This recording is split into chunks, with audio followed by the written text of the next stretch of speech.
Halo semuanya, Shalom. Ketemu lagi sama aku Febri Saragi. Tentunya di acara yang paling kita tunggu-tunggu sejagat raya. Apalagi kalau bukan cemilan, cerita milenial anak muda.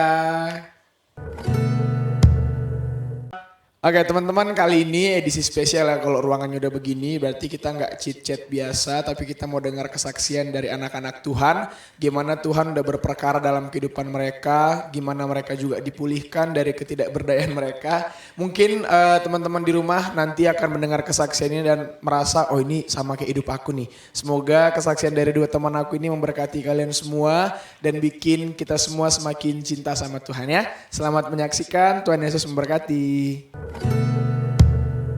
Shalom, perkenalkan nama saya Sefdi Gita alias Sadagi. Biasanya saya dipanggil Gita. Kesibukan saya saat ini saya seorang mahasiswi di Institut Injil Indonesia. Semester 4, program studi teologi. Saat ini saya mau bersaksi mengenai penyertaan Tuhan dalam kehidupan saya. Bagaimana Tuhan selalu ada menyertai saya. Mulai dari saya yang tidak berkeinginan untuk menjadi seorang hamba Tuhan, sampai saya yang bisa dibilang saya ingin mengetahui bagaimana Allah saya. Saat ini saya mau bersaksi, dimulai dari latar belakang saya lahir dan besar di Sulawesi Utara, lebih tepatnya di Kabupaten Kepulauan Sangihe, dan saya juga seorang anak tunggal. Ya, di sini saya merupakan anak yang bisa dibilang ceria, anak yang ya bisa dibilang berkecukupan juga. Dan di sini saya mau bersaksi bagaimana saya yang orang tua saya bilang ke saya, bagaimana jika saya menjadi seorang hamba Tuhan. Di saat itu saya masih SMA, di mana saat itu saya memiliki planning ke depan untuk menjadi seorang perawat. Tapi saat itu mama saya datang ke saya dan bilang bahwa lebih baik kamu jadi hamba Tuhan saja, karena hamba Tuhan enak. Saya juga tidak tahu enaknya di mana. Lalu tidak lama kemudian mama saya tetap memaksa saya untuk menjadi seorang hamba Tuhan. Pada saat itu saya tidak mau, karena menurut saya jadi hamba Tuhan itu hanyalah sebuah profesi di mana saya harus berkhotbah di atas mimbar dan memberitahukan omong kosong yang ya setiap hari dibilang oleh seorang pendeta. Dan saat itu mama saya bilang, lebih baik kamu nggak usah ikut perawat gitu kan, jadi seorang perawat. Tapi apapun yang terjadi, mama saya selalu menekankan saya untuk kamu tidak usah jadi seorang perawat, jadilah seorang hamba Tuhan. Sampai saya kesal ke mama saya dan saya bilang, saya mau jadi hamba Tuhan lah kalau gitu. Karena mama saya selalu menekan saya untuk menjadi seorang hamba Tuhan. Kalau tidak saya tidak diperbolehkan untuk kuliah. Jadinya saya mendaftar di tempat ini, di Institut Injil Indonesia. Dan saya mengisi formulir yang ada, saya mengisi semua persyaratan-persyaratan yang harus diisi, tapi saat itu saya tidak memiliki ayat panggilan. Ya karena saya datang ke sini saya dipaksa. Itu yang paling pertama, karena saya dipaksa. Dan kedua, saya tidak memiliki keinginan menjadi seorang hamba Tuhan. Sampai mama saya bilang ke saya seperti ini, kamu harus mau, apapun yang terjadi kamu harus mau. Karena kamu ini didapat bukan karena ya diminta begitu saja, tapi banyak hal yang mama dan papa lewati untuk mendapatkan kamu. Lalu mama saya bilang, kamu akan mengerti bagaimana lika-liku kehidupan ini di saat kamu ingin jadi seorang hamba Tuhan. Ya lalu saat itu mama saya bilang, arti namamu itu berharga. Arti namamu itu merupakan salah satu jawaban kenapa kamu harus menjadi seorang hamba Tuhan. Ya. Lalu sampai suatu ketika saya sudah di sini. Dan pertama kali itu saya datang ke sini, saya diberkati dengan satu ayat firman Tuhan. Dalam satu perikop itu saya sangat terberkati karena menekankan firman Tuhan itu ke saya. Yaitu terdapat dalam Yosua 1, yaitu kuatkan dan teguhkanlah hatimu. Ya, di situ saya merasa terkuatkan walaupun saat itu saya tidak memiliki ayat panggilan dan walaupun pada saat itu saya tidak mau menjadi seorang hamba Tuhan. Tapi entah kenapa saya sangat terberkati dari ayat firman Tuhan itu. Lalu setelah saya memasuki semester 3, di situ saya berkeinginan menjadi seorang hamba Tuhan. Entah kenapa di situ saya berpikir, ya sudah Tuhan, saya mau melayanimu gitu. Dan di saat itu, di saat saya berkomitmen menjadi seorang hamba Tuhan, tidak lama kemudian, saya merasakan bagaimana lika-liku kehidupan saya. Bagaimana saya dibentuk, ya mungkin karena karakter saya yang tidak taat, yang bisa dibilang bebal, dan saat itu saya mengerti bahwa arti nama saya itu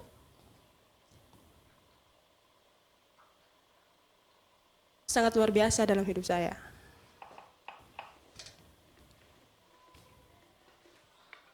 Arti nama saya itu Allah dengar doaku.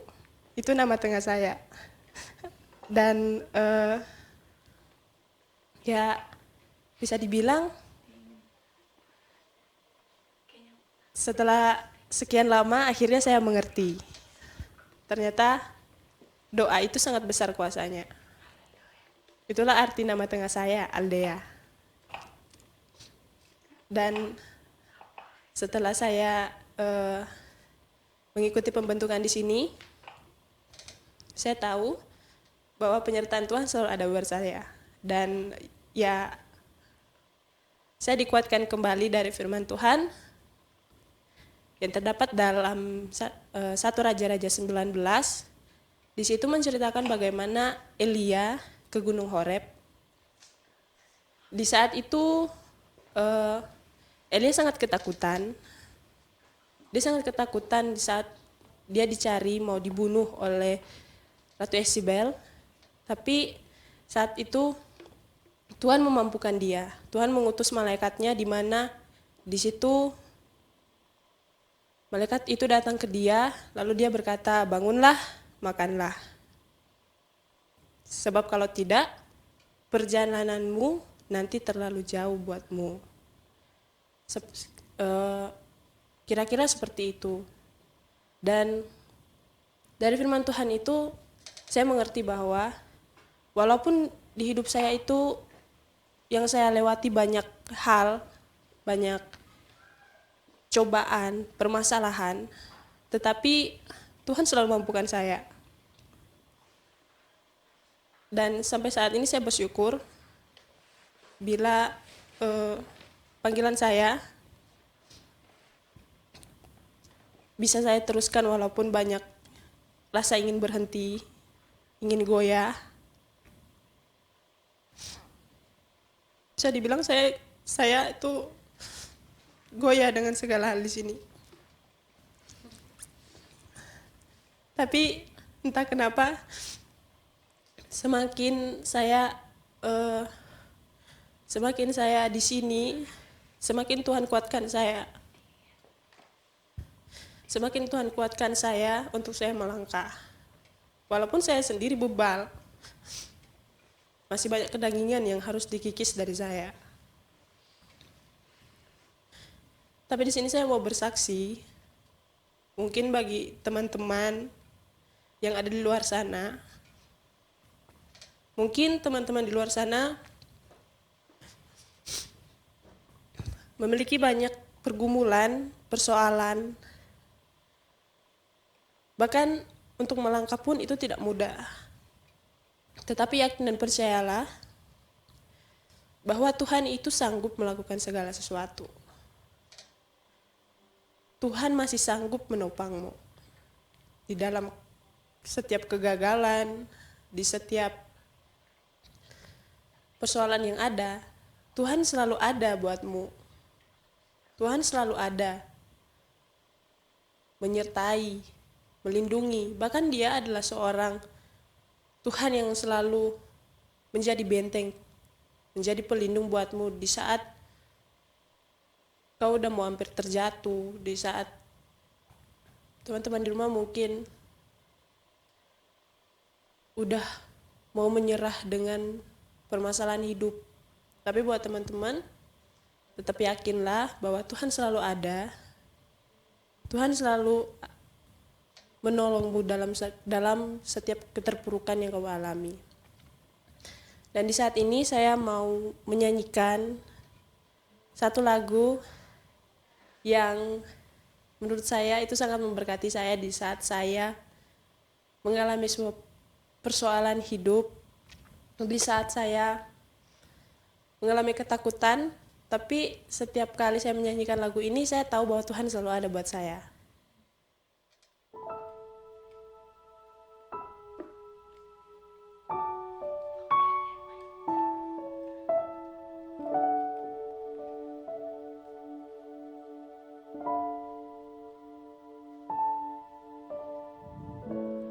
Kuatkanlah hatimu, lewati setiap persoalan. Tuhan Yesus selalu menopangmu. Jangan berhenti harap padanya. Tuhan pasti sanggup. Tangannya takkan terlambat untuk mengangkatmu. Tuhan masih sanggup. Percayalah, Dia tak tinggalkanmu.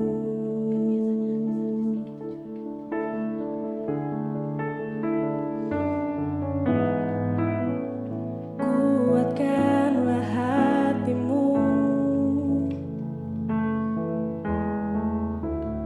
lewati setiap persoalan. Tuhan Yesus selalu menopangmu.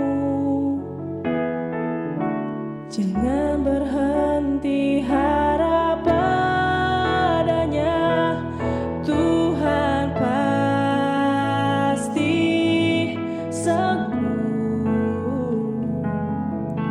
Tangannya takkan terlambat untuk mengangkatmu.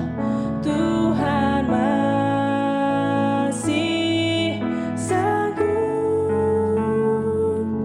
Percayalah,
Shalom. Ya, halo semuanya. Kenalin, namaku Emi Armalia. Sekarang umurku 20 tahun. Aku aslinya orang Toraja dan sekarang aku ada di sini, ada di Batu, lagi kuliah semester 6 di Institut Injil Indonesia. Aku di sini mau ceritain gimana Tuhan panggil aku, gimana Tuhan narik aku dari masa-masa kegelapan yang paling gelap sampai aku bertobat dan sampai aku boleh dipanggil Tuhan. Sekarang ada di tempat ini dan sekarang duduk di sini untuk menceritakan bagaimana kebaikan Tuhan dalam kehidupanku. Jadi semua remaja pasti pernah terjebak dalam pergaulan yang buruk. Hampir semua remaja seperti itu. Nah, demikian pun dengan aku. Aku dulu juga terjebak dalam pergaulan yang buruk. Aku gak bisa keluar dari zona nyaman itu. Karena emang ya aku nyaman ada di pergaulan itu. Sampai akhirnya aku sadar, tapi kesadaranku nanti saat aku udah dipanggil jadi hamba Tuhan, ada di sini baru aku sadar. Menyangkut dengan pergaulanku, dulu aku bisa dibilang pergaulanku itu buruk. Hampir semua yang buruk-buruk udah aku lakukan. Dulu aku bangga dengan hal itu.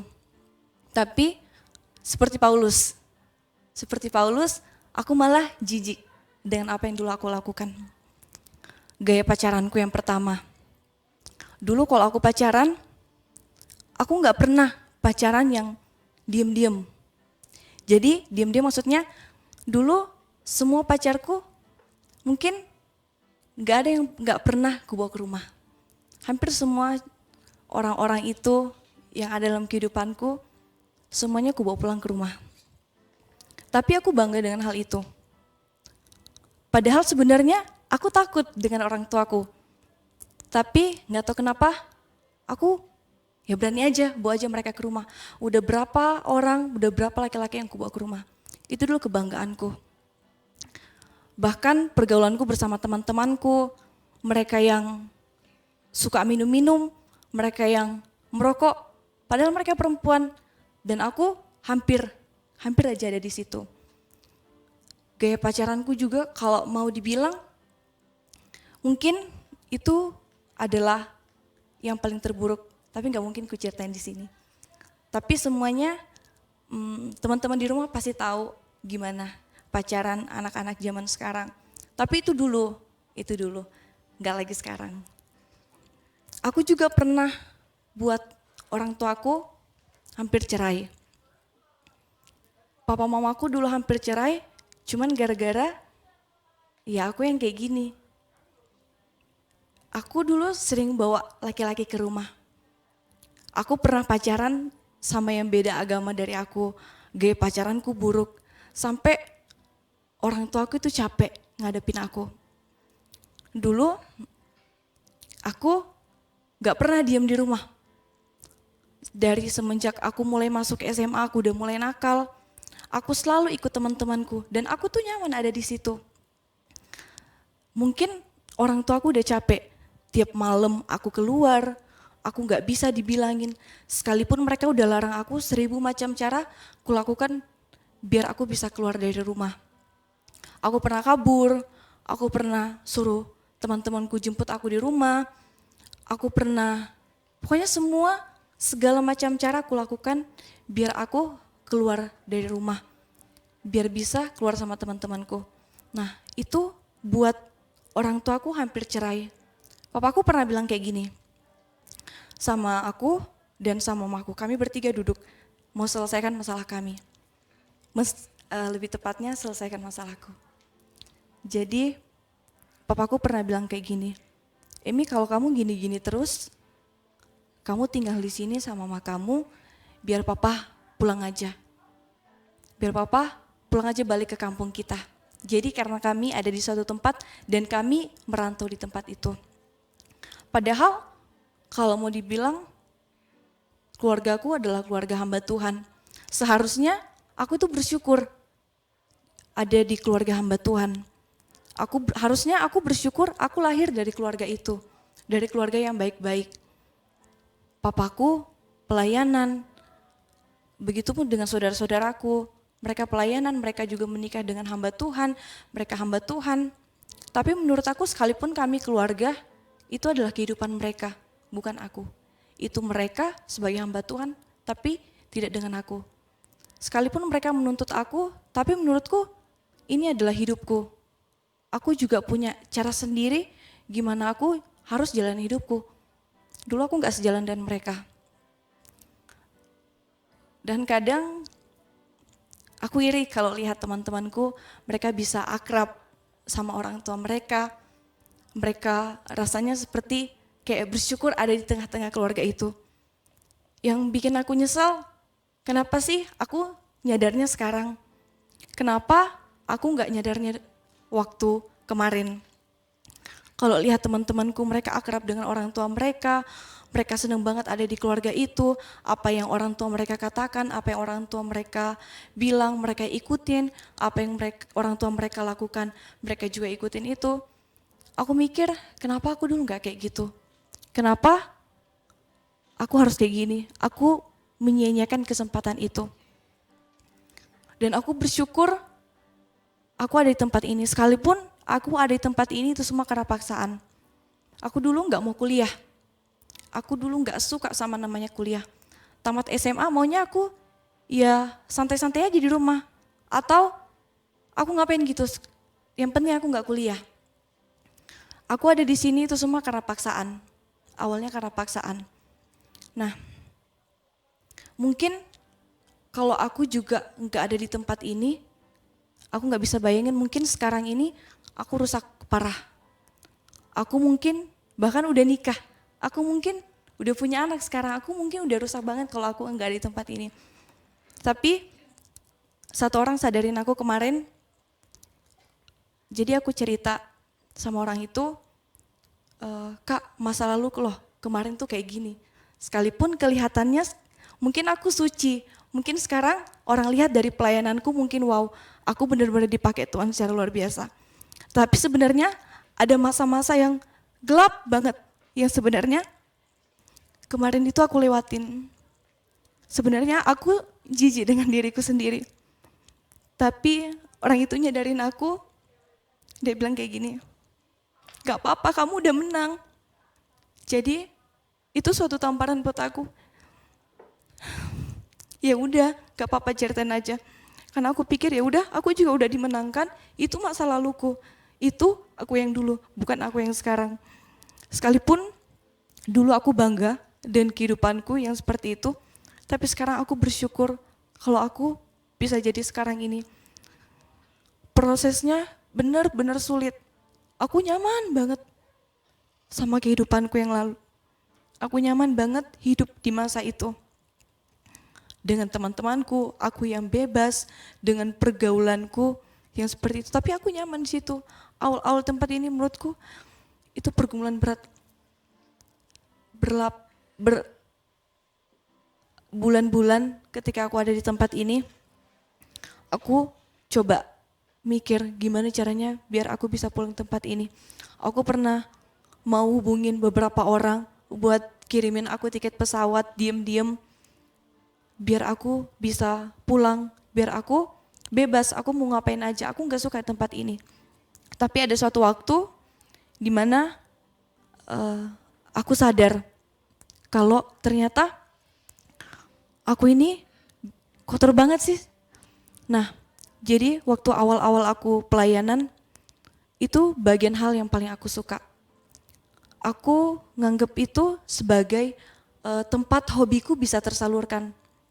Aku gak benar-benar dalamin pelayananku, aku gak ngerti pelayananku apa sebenarnya pelayananku artinya itu apa. Jadi setelah 1 tahun lebih baru aku nyadar, ternyata ada maksud Tuhan kenapa aku ada di tempat ini. Dan aku benar-benar bersyukur aku diangkat Tuhan, aku dipanggil Tuhan dari kegelapan itu sampai aku ada di tempat ini. Sekalipun dulu emang aku bangga, tapi aku sadar itu kotor, aku jijik dengan itu yang dulu. Dan aku berharap buat teman-teman orang-orang yang dengerin kesaksianku ini, mungkin teman-teman semua mikir, gila sih ternyata aku dulu orangnya kayak gini. Aku dulu hancur, aku dulu kacau, aku dulu rusak. Tapi nggak apa-apa, masing-masing orang punya masa lalunya sendiri. Aku nggak tahu masa lalu teman-teman apa.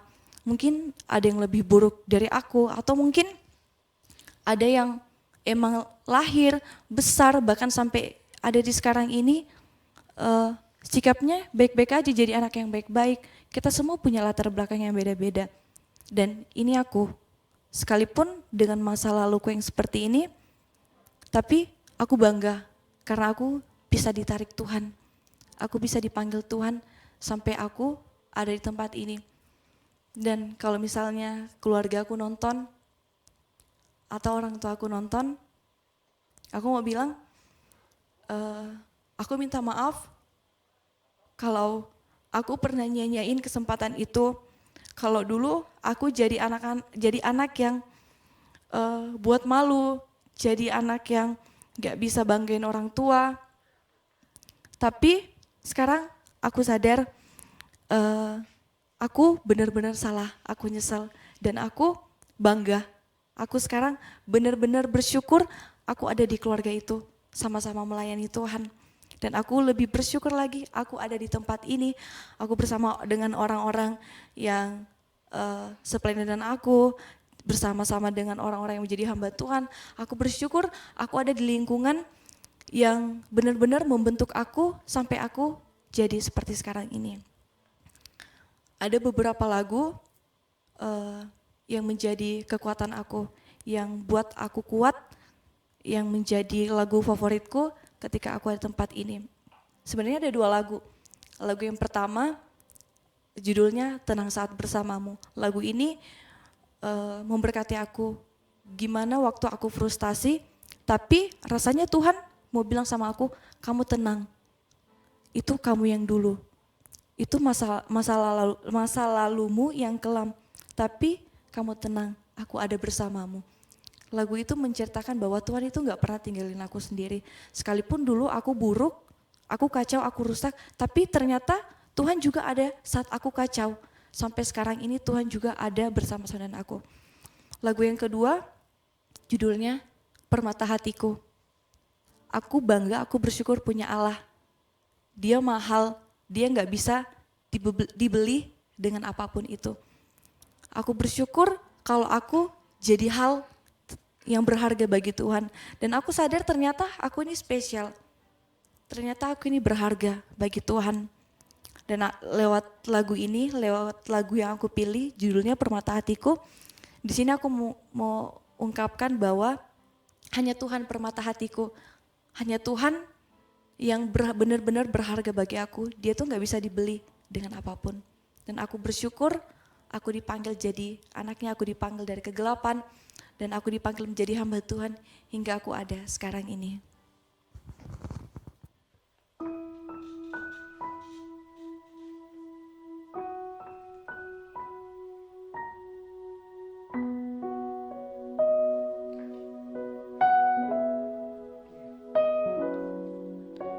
Dengan segenap hati dan jiwaku, ku datang padamu dalam kerinduan. Kasih-Mu yang sanggup mengubahku dan menguatkanku dalam pengharapan. Yesus, Engkaulah permata hatiku. Dunia tak dapat menggantikanmu. Kemuliaan-Mu tercurah bagiku, menjadi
semakin indah bagimu.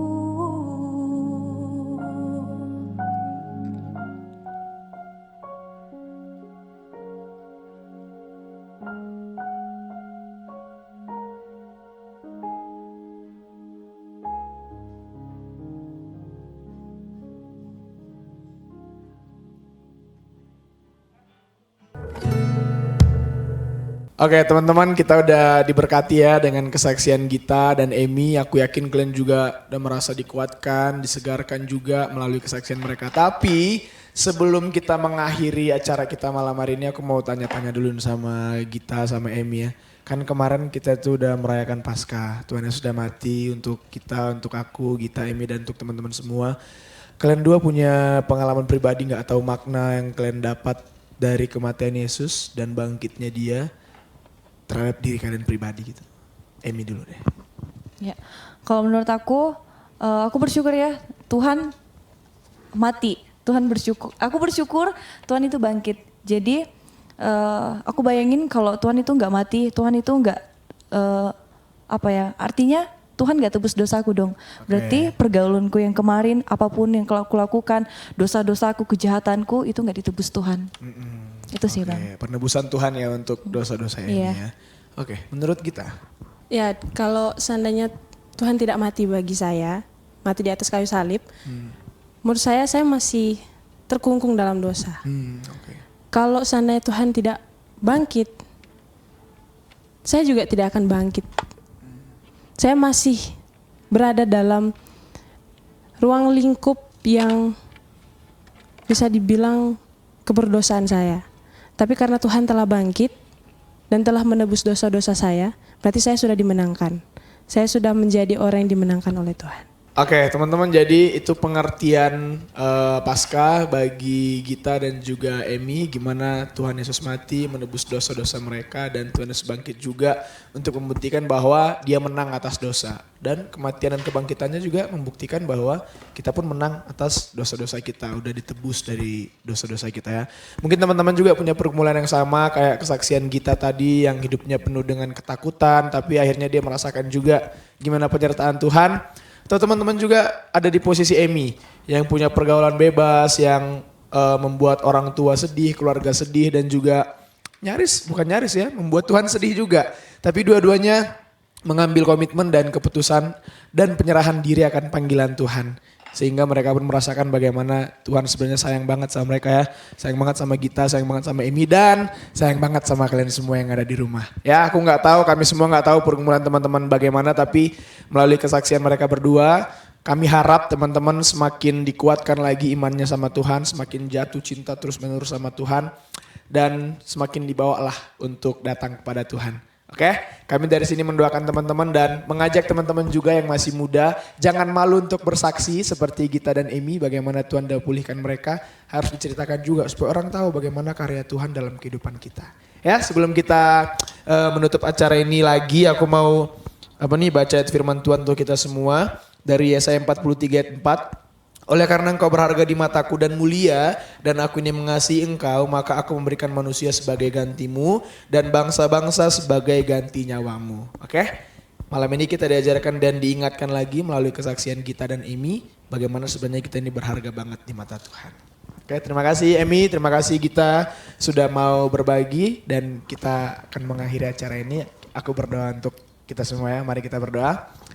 Bapa di sorga, terima kasih untuk waktu baik bagi kami bisa mendengarkan bagaimana pekerjaan Tuhan, khususnya bagi kehidupan Gita dan juga Emi. Kami nggak tahu teman-teman di luar yang lagi menyaksikan apakah punya pergumulan yang sama. Kami berdoa Tuhan terus memberkati mereka semua yang sudah mendengarkan, yang sudah menyaksikan acara ini, mereka dikuatkan, mereka diteguhkan lagi imannya kepada Tuhan. Juga kami berdoa untuk Gita dan Emi dalam studi, pembentukan dan pelayanan mereka yang sudah meresponi panggilan-Mu menjadi hamba-Mu. Tuhan berkati dalam setiap studi, pembentukan dan semua yang dibutuhkan Tuhan cukupkan. Terima kasih Tuhan, kami berdoa juga dari tempat ini untuk teman-teman semua yang di rumah yang sedang mengalami sakit, mengalami akar pahit juga, sakit hati, kebencian. Dalam nama Yesus Tuhan juga pulihkan mereka. Terima kasih Tuhan, terima kasih. Dalam namamu kami berdoa, menyerahkan tiap-tiap kami ke dalam tangan pengasihan Tuhan. Haleluya, amin. Oke, sampai di sini dulu acara kita malam ini. Sampai ketemu di cemilan minggu depan. Tetap jaga kesehatan, ingat masih muda, jangan malu untuk bersaksi. Bye-bye, Tuhan Yesus memberkati.